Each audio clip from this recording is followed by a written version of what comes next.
Hey what's up guys, welcome back to our channel. तो देखते हैं निफ्टी बैंक निफ्टी में क्या हुआ था आज के दिन पे और कल क्या हो सकता है। और वैसे भी आज तो निफ्टी का एक्सपायरी था। आई होप कि कॉल वाली साइड आपने इंजॉय करी होगी हीरो ज़ीरो में। और दूसरी चीज़, बहुत सारे स्टॉक्स डिस्कस करेंगे आज कि इंट्राडे में कल के लिए क्या प्लान हो सकता है, राइट। तो ये रहा निफ्टी का चार्ट। मैंने कल के दिन पे बोला था कि 24,000 का एक अच्छा रेजिस्टेंस की तरह एक्ट करेगा, राइट। ये आया, आज का दिन ओपन करा यहाँ पे साइडवेज में। फिर उसके बाद बॉटम से क्या होता है, एक रैली प्लान होती है, इसमें जोर से एक फॉल होता है निफ्टी में और उसके बाद बेस बनता है। बेस के बाद क्लियर कट रैली, फिर अगेन बेस बनता है 15 मिनट टाइम फ्रेम पे और अगेन एक रैली आती है। 24,000 इज एक्टिंग लाइक रेजिस्टेंस। इसका अभी तक बेस नहीं बना है। कल के दिन पे अगर क्या होता है, कल के दिन पे ऑन 5 मिनट टाइम फ्रेम अगर देखे तो अगर 24,000 के एरिया में कहीं अगर बेस बनता है और बेस के बाद उसका ब्रेकआउट आता है तो clear cut long side trade लेना। और टारगेट इसका रिस्क टू रिवॉर्ड जो होगा 1:4 1:5 का प्लान करना on 5 minute time frame particularly. और नीचे में 23,900 का एक सपोर्ट की तरह एक्ट करेगा और यही से एक रैली प्लान हुई थी, ठीक है। अगर 23,900 के नीचे अगर जाता है देन वहाँ पे आप शॉर्ट कर सकते हो। एक बेस बनाने के बाद बेस का ब्रेकडाउन आता है तभी, ठीक है। 5 मिनट की ट्रेड है कल के दिन के लिए। और इसमें 15 मिनट पे ज़्यादा कुछ एक्स्ट्रा एक्सपेक्ट करने की ज़रूरत नहीं है क्योंकि ये बहुत ज़्यादा एक्सटेंड हो चुका है निफ्टी फ्रॉम लास्ट 3 डेज। वो बहुत ज़्यादा ऊपर चला गया है, ठीक है। और उसके बाद और एक चीज़ है, अगर 23,800 का ये जो सपोर्ट है ये अगर टूटता है तो एक बड़ी रैली प्लान हो सकती है on short side, on put side, ठीक है। ये एक ट्रेड बन सकता है ऑन 15 मिनट टाइम फ्रेम पर। मेक श्योर कि बेस का अगर स्ट्रक्चर दिखता है, उसका ब्रेकआउट या ब्रेकडाउन दिखता है तभी आप ट्रेड करोगे इन निफ्टी। बैंक निफ्टी में मैंने 53,000 का एक लेवल बताया था और मैंने ये भी बोला था अगर साइडवेज में ओपन करता है तो कंप्लीटली दिन भर साइडवेज ही रहेगा, ठीक है। 15 मिनट पे चलते हैं। 15 मिनट पे ये भी बोला था कि 53,000 के ऊपर अगर निकलता है फिर उसके बाद अगर आपको बेस दिखता है तो उसके बाद आप रैली प्लान कर सकते हो ऑन कॉल साइड, ठीक है। पर यहाँ पे क्या हुआ, फेक फेक ब्रेकआउट आता है, कोई बेस का स्ट्रक्चर नहीं बना है। 5 मिनट पे भी चेक कर लेते हैं क्या हुआ था। 5 मिनट पे आया, बेस बनाने का ट्राई किया पर अपने को क्या चाहिए, बेस का ब्रेकआउट चाहिए। बेस का ब्रेकआउट तो आया ही नहीं।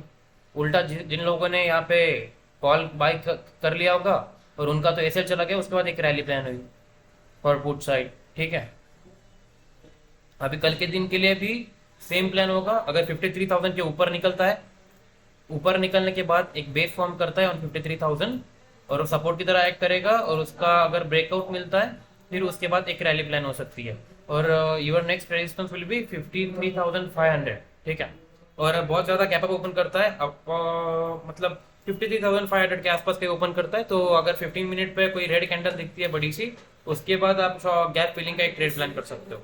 बहुत ज़्यादा गैप डाउन होता है according to gap theory, same चीज़ आप कर सकते हो ऑन कॉल साइड, ठीक है। एक रैली प्लान कर सकते हो गैप फिलिंग की। अगर ये वाला जो एरिया है टेक्निकली रेजिस्टेंस बिकम सपोर्ट की तरह एक्ट कर रहा है, देखो रेजिस्टेंस रेजिस्टेंस, फिर उसके बाद ब्रेकआउट आता है, उसके बाद सपोर्ट की तरह एक्ट करता है, यहाँ पर भी सपोर्ट, यहाँ पर भी सपोर्ट। अगर 52,700 के नीचे अगर जाता है फिर उसके बाद आप एक्सपेक्ट कर सकते हो कि 52,500 तक आ सकता है, राइट। और अगर इसके भी नीचे जाता है फिर से एक बेस बनाता है, फिर उसके बाद आप एक्सपेक्ट कर सकते हो कि bank Nifty will be again on 52,000, ठीक है। ये हो गया निफ्टी बैंक निफ्टी का कल के लिए। कुछ स्टॉक्स देखते हैं। स्टॉक्स में सबसे पहले लॉन्ग बिल्डअप आया जेएसडब्ल्यू स्टील में। इसका डेली का हाई मार्क कर लेना चाहिए। उसके बाद अगर इंट्राडे में प्लान करना है तो सबसे पहले इसको तो साइडवेज में ओपन करना होगा। अगर ये साइडवेज में ओपन करता है और उसके बाद 943 के ऊपर एक ग्रीन कैंडल क्लोज होता है 15 मिनट का, उसके बाद आप लॉन्ग का ट्रेड ले सकते हो। और मेक श्योर कि इसका अगर बेस बनता है और ब्रेकआउट आता है पहले तो, फिर उसके बाद बेस बनता है, फिर उसके बाद उसका ब्रेकआउट आता है, तो अभी आप जेएसडब्ल्यू स्टील में लॉन्ग का ट्रेड प्लान करना, ठीक है। फिर आता है अपोलो हॉस्पिटल। अपोलो हॉस्पिटल में एक स्टोरी है, एक रैली प्लान होती है क्लियर कट और रैली के बाद यहाँ पे फॉलिंग वेज आता है। ये रहा आपका फॉलिंग वेज क्लियर कट। ये फॉलिंग वेज का ब्रेकआउट हुआ है और यहाँ पे रिटेस्ट भी हो गया आज के दिन पे। कल के लिए क्या प्लान हो सकता है, कल के लिए अगर 6,200 के ऊपर अगर 15 मिनट का कैंडल क्लोज करता है, यहाँ पर कहीं बेस बनाता है, एक हायर लो मिलता है आपको, फिर आप एंटर करना छोटे से स्टॉप लॉस को लेकर। एटलीस्ट आपका स्टॉप लॉस रहना चाहिए 20 to 25 पॉइंट्स उसके अगेंस्ट में आप 1:4 का टारगेट प्लान करोगे टिल 6300। ओके, फिर आ गया एसीसी लिमिटेड का स्टॉक। ठीक है, ये कंपनी में यहाँ पर भी अच्छा खासा लॉन्ग बिल्डअप हुआ है। यहाँ पर एक स्टोरी है, कंप्लीटली यहाँ पर रेजिस्टेंस लेता है, अगेन रेजिस्टेंस, फिर से एक बार रेजिस्टेंस और यहाँ पर भी रेजिस्टेंस। अगर ये वाला जो इंपॉर्टेंट एरिया मैं बता रहा हूँ, अगर 2669 के ऊपर अगर 15 मिनट का कोई कैंडल क्लोज होता है और एक बेस फॉर्म करता है यहाँ पर, तो क्लियर कट आप लॉन्ग जा सकते हो इन एसएसी। ठीक है, इंट्राडे के लिए।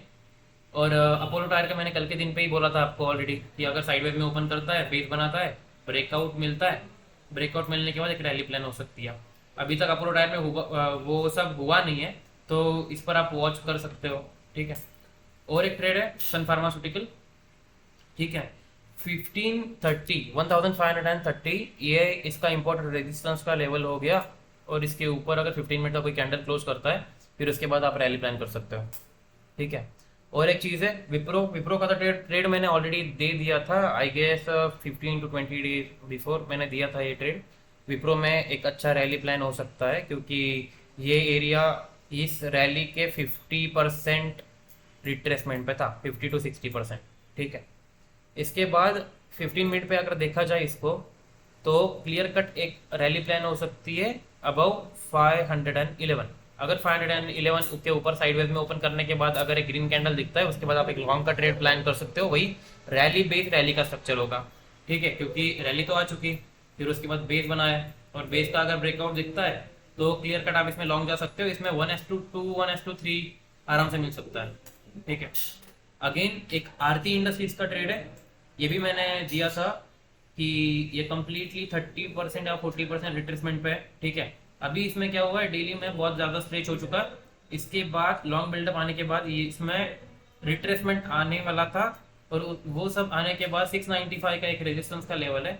अगर लेवल कट करता है 695 का, ये वाला एरिया, एक ग्रीन कलर कैंडल दिखता है, फिर उसके बाद बेस बनाता है about 695, then you can enter into call side trade. And yes guys, thank you so much, done for today.